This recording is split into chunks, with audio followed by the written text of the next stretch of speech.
Hi everyone, we can continue with the collection and transport of clinical specimen. Okay.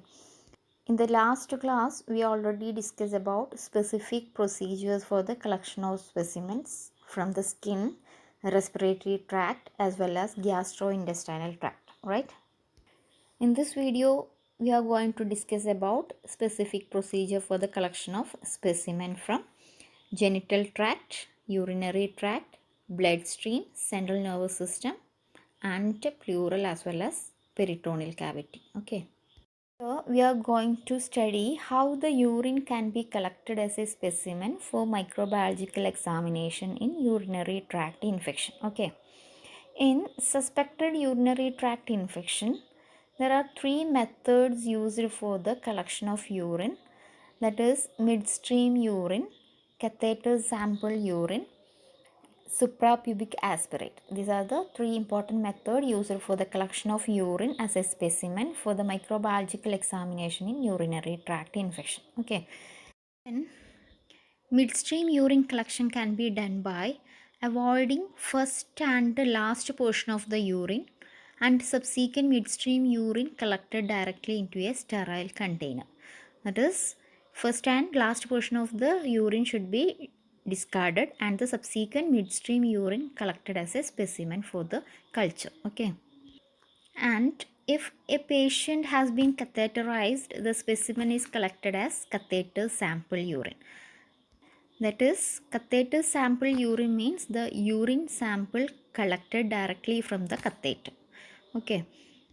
For this, the area over the catheter is first cleaned with alcohol and with the help of a sterile syringe or needle, urine sample is drawn and put into the universal container. Okay. Then next method is suprapubic aspiration. That is the method of direct collection of urine from the urinary bladder. That is suprapubic aspiration. If the sample from an infant or a child, a suprapubic aspirate is collected with a sterile syringe or needle by puncturing the suprapubic area. That is the direct collection of urine from the urinary bladder. That is known as suprapubic aspiration. Okay. These are the three methods used for the collection of urine as a specimen, right? Then, if any renal tuberculosis infection, the entire first morning urine sample is collected on 3 consecutive days. Since at that time the organism, that is Mycobacterium tuberculosis, concentrated. That is, tuberculosis is an infection caused by Mycobacterium tuberculosis, right? If suspected urinary tract infection due to this Mycobacterium tuberculosis, the sample should be collected as a morning urine sample, okay, which is collected on 3 consecutive days for the culturing, since at that time the organism can be concentrated in the urine. Okay. So these are the different methods used for the collection of urine as a specimen for the microbiological examination. Next is specimen collection from the genital tract. Okay. Genital tract specimens are collected for the diseases like gonorrhea, syphilis, etc. In case of gonorrheal infection in women, the best specimen is cervical swab. Cervix means it is a cylindrical shaped region that connects vagina and uterus. That is cervix, and the swab from such cervix can be collected as a specimen in case of gonorrheal infection in women. And this cervical swab is collected by the help of a device known as speculum.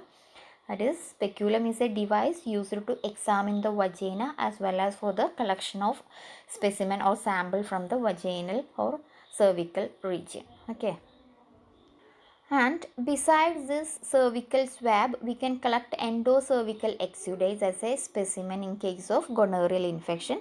This may be collected by the use of speculum as well as alginate or cotton tipped applicator.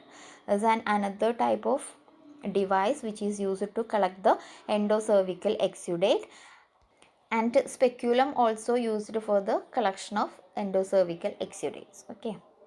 Then in case of women, gonococcal infection of anal canal is common.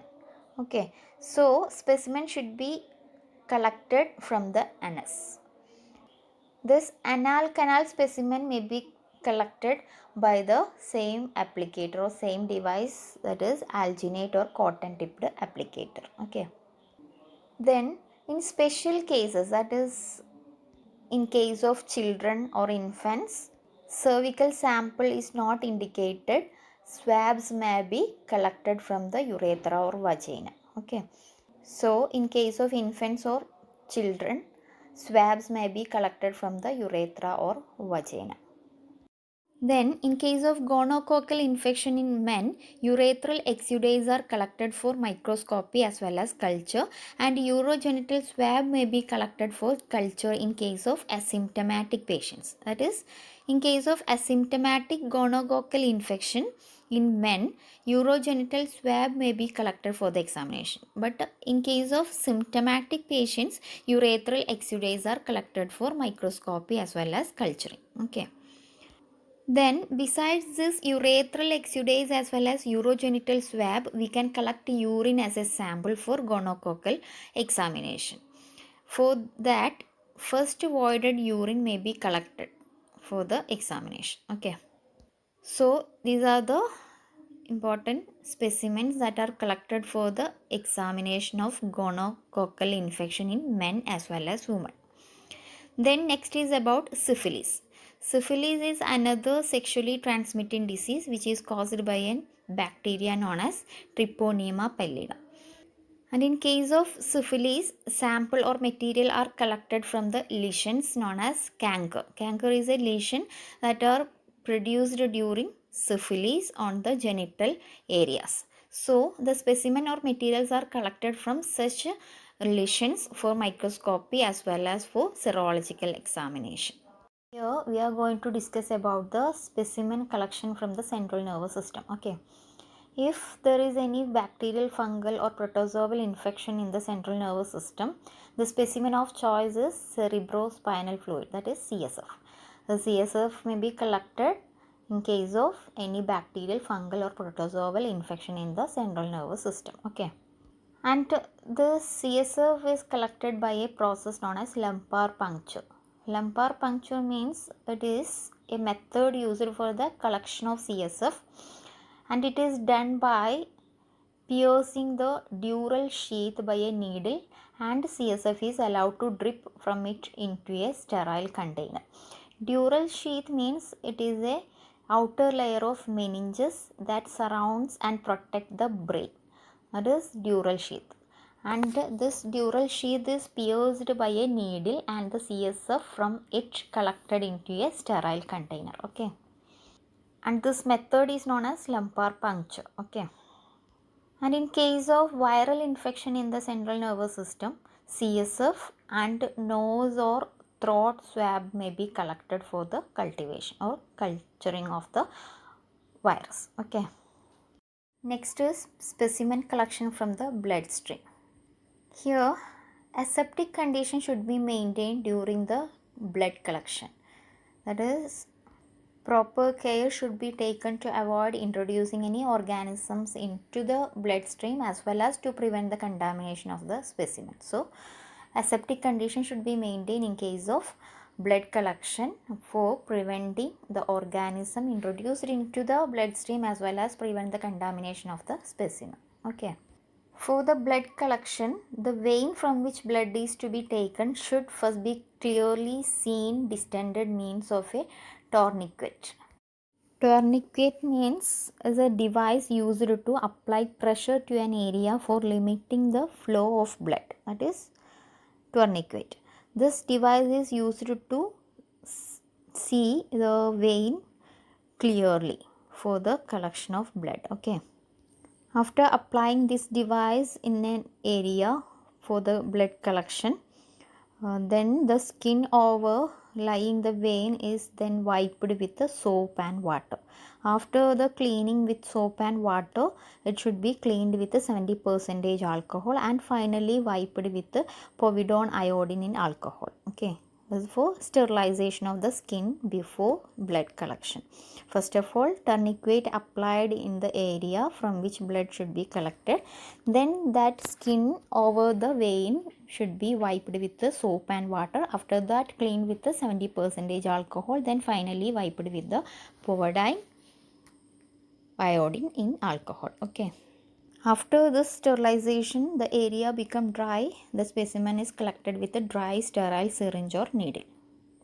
Then the sample or blood is inoculated into a sterile bottle from the syringe prior to diagnosis or transportation. Okay.